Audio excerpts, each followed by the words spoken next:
국정감사는 진행됐기 때문에 그냥 하세요. 네. 위원장 말씀이 맞아요. 알겠습니다. 박지원 경험 많으신 의원께서 정청래 위원장 말이 맞답니다. 아주 구체적인 사건에 대한 그 법적 평가 의견을 지금 요청하시는 건데요. 그 사건 불기소 처분의 일은 전체적인 어떤 구체적인 자료를 제가 접하지 못한 상태에서 섣부른 어떤 말씀드리는 것은 부적절하다고 생각합니다. 예, 양해 바랍니다. 네.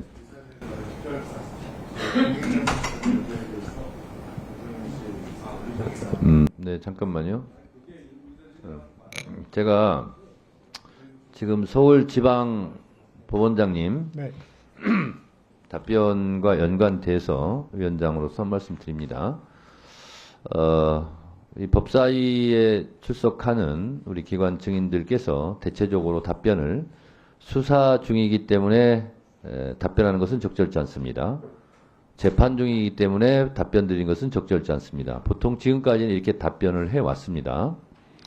그런데 국회 증언감정법이나 국정감사 및 조사에 관한 법률에 보면 특히 국정감사 및 조사에 관한 법률에 보면 제8조에 조사의 한계 이렇게 되어 있습니다.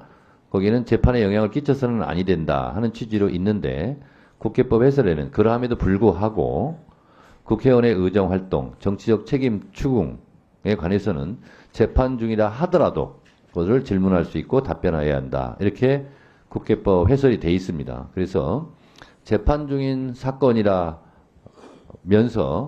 답변을 피해가는 것은 국회법, 국정감사법의 취지에는 적절하지 않다 하는 점을 말씀드리면서 이 취지에 맞게 답변을 해 주실 것을 말씀드리고요.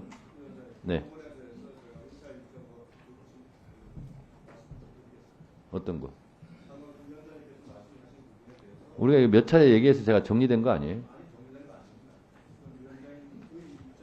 네.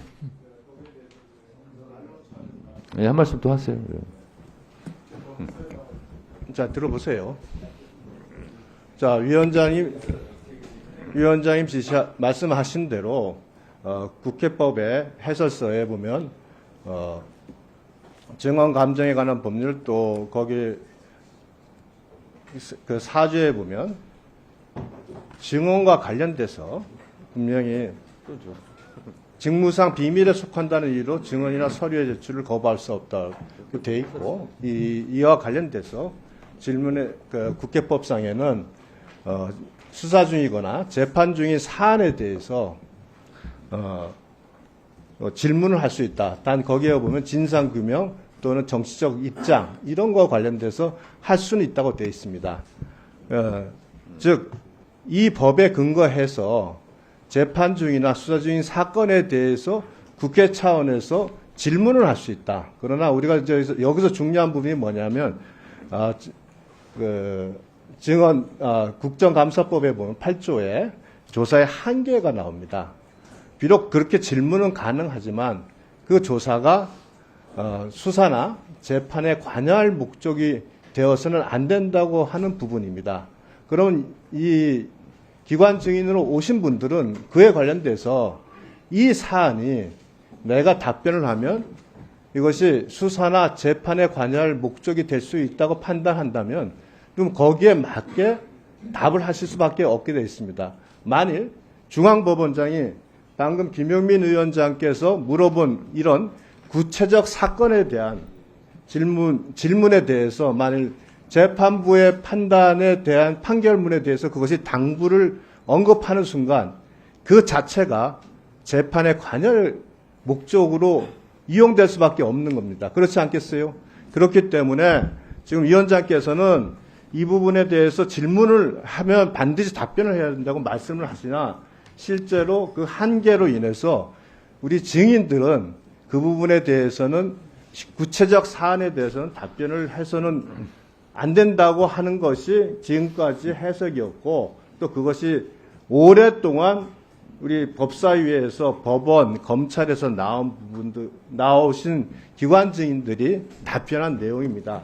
즉, 방금 이와 같은 질문에 대해서 만일 우리 법원장이 그 구체적 판결문 내용을 모르는 상태로 마치 그 김영민 의원의 질문이 타당하다고 답을 하는 그 순간에 결국은 재판 자체가 뭐 잘못됐다고 판단하든지 검찰의 수사가 잘못됐다고 결론이 나지든지 이건 이 자체 그 답변만으로 수사와 재판에 관여가 되는 겁니다. 그렇기 때문에 지금까지 모든 그 기관 증인들 답변이 그렇게 갈 수밖에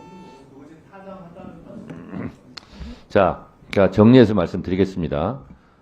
그 판사님들 앞에서 제가 법을 얘기해서 일단 죄송합니다만 국회법 관련해서 말씀드리면 증언 거부 같은 경우는 형사소송법 제148조, 149조에 의해서만 증언을 거부할 수 있습니다. 그런데 형사소송법 148조와 149조는 실제로 공익상 필요하다면 증언을 거부할 수 없다. 이렇게 돼 있고요. 이게 그리고 국정감사가 사익이 아니라 공익이기 때문에 148조, 149조에도 불구하고 증언을 거부할 수가 없는 거고요. 선서 또한 그렇습니다. 그리고 자료 제출 같은 경우는 외교, 군사, 대북관계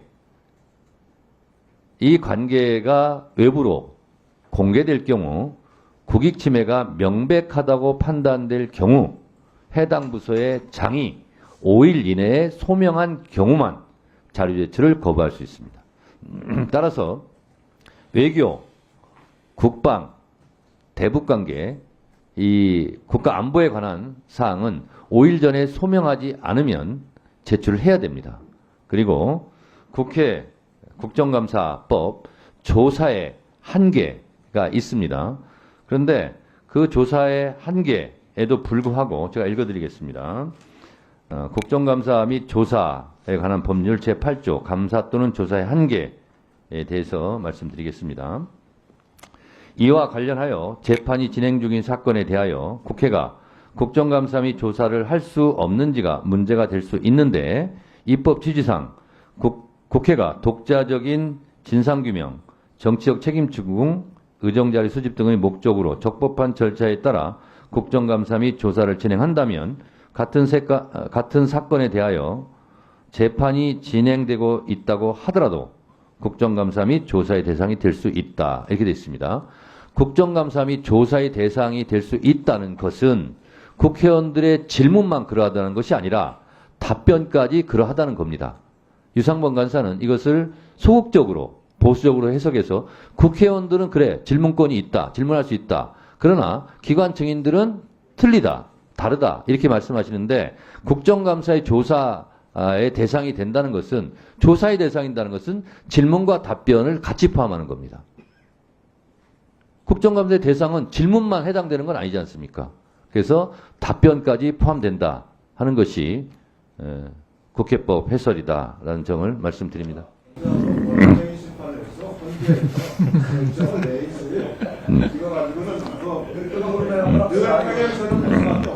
아니 유상범 간사님의 주장은 국정감사의 대상이 될 수 있다. 좋다. 의원들은 질문해도 좋다. 근데 기관 증인들은 답변 안 해도 좋다. 이런 해석이지 않습니까? 자, 그래서 재판 중인 의원님들 조용히 해주세요. 마지막으로 정리하겠습니다.